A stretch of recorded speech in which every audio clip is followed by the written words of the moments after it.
طبعا هي بدايتها فحم كده، فاعذرونا بقى على بشاعة الكلام. هنشوي. يلا بقى. هنا بقى دي فراخ.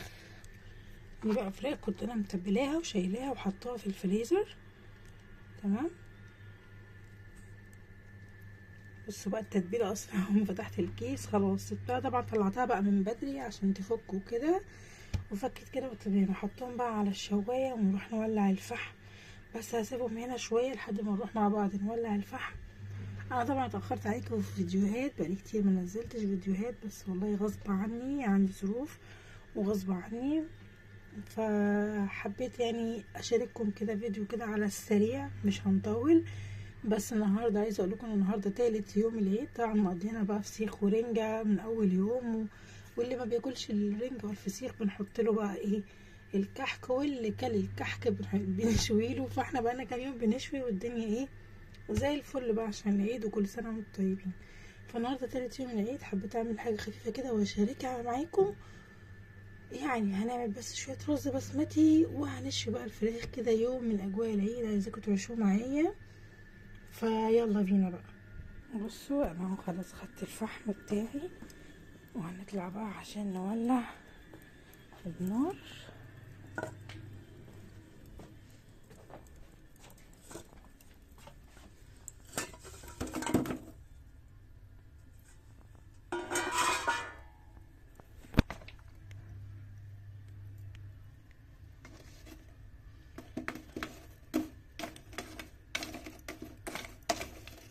نحط بقى الفحم عليه بس كده.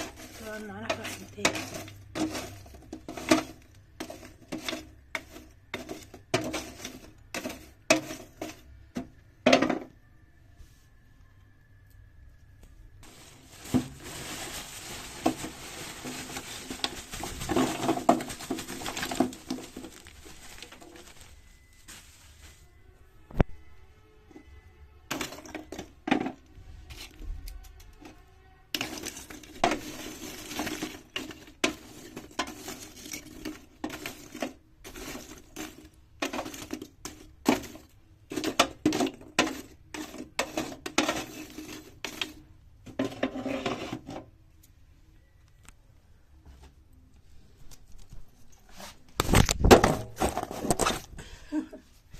الموبايل وقع في قلب الشوايه يا جماعه، الموبايل وقع في قلب الشوايه.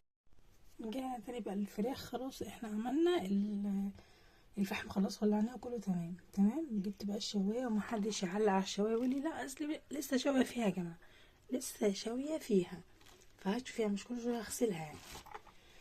هرص بقى ده هنا ويلا.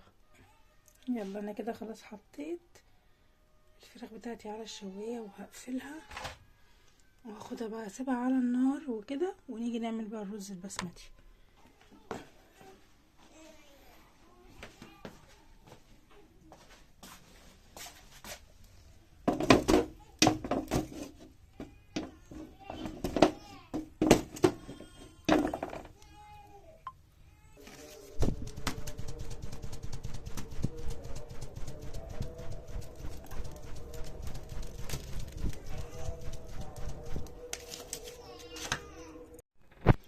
بص انا جبت بقى الرز البسمتي ولسه انا قاعد دلوقتي هسيبه بقى نص ساعه وهروح بقى اكمل ايه الشوي وبعدين هرجع.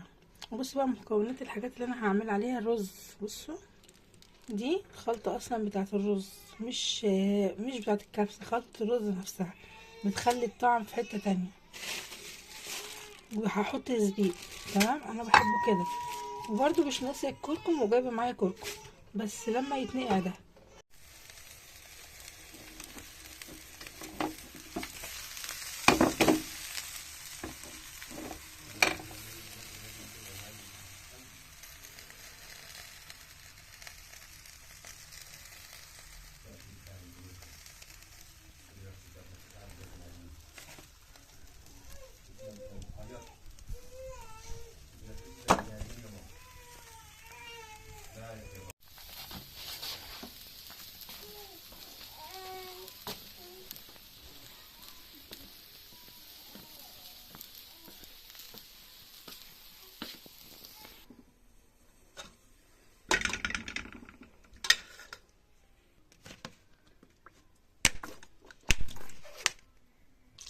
وحطينا كده معلقتين من الزبده، بس معلقتين كبار، ومعلقه الزيت.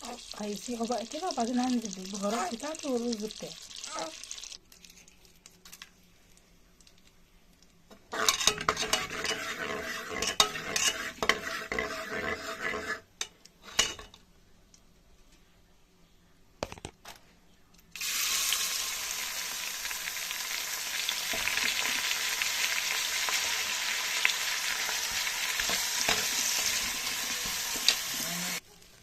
بهارات الرز اللي قلنا عليها دي بهارات الرز البسمتي. وبرضه هزود شوية كركم. كركم. يلا بقى نقلب الحلويات.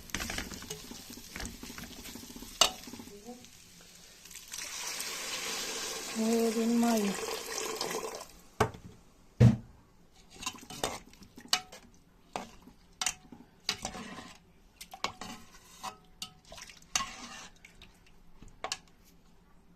كده بقى خلاص هغطي عليه وهسيبه. البهارات بتاعت الرز اللي انا حطيتها الاول دي مش محتاجه لا تحط ملح ولا تحط مرقه، اللي هي شوربه الماجي، مش محتاجه. اللي عايز بقى ملح زياده يزود، لكن هي مش محتاجه خالص. انا كده الفراخ بتاعتي طبعا دخلتها معاكم كده خلاص بقت تمام. هحطها بقى ايه في الطبق بتاعها. بالنسبه للزبيب احنا قلنا هنحطه، طبعا انا بحبه جدا في الوصفه دي، بس الزبيب هحطه في الاخر. الرز وخلاص، والرز اصلا بيستوي خلاص، هحطه في الاخر عشان ما يتهريش معاها كده، يبقى مع الرز.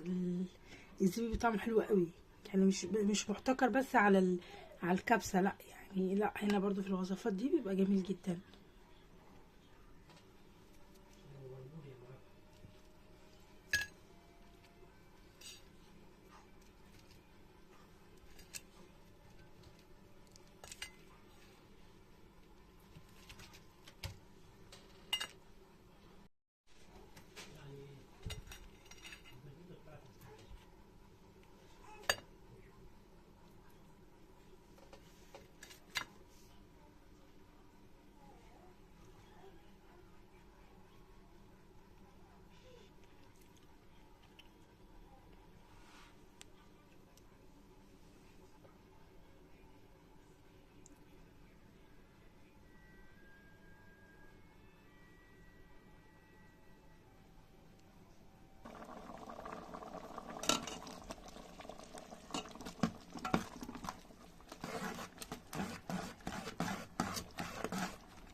وبس كده عملنا بقى الايه اليوم بتاعنا. يعني النهارده كان تالت يوم العيد، وده كان الاكل بتاعنا: فراخ مشويه ورز بسمتي شويه مخلل. ما عملت السلطه لان السوق فاضي فمش مشكله، الاكل كده تمام الحمد لله. والمهم بقى عايزاكم تعملوا لايك وشير للفيديو لو عجبكم، سيبولي كومنت كويس كده. وكل سنه وانتم طيبين وعيد سعيد عليكم يا رب.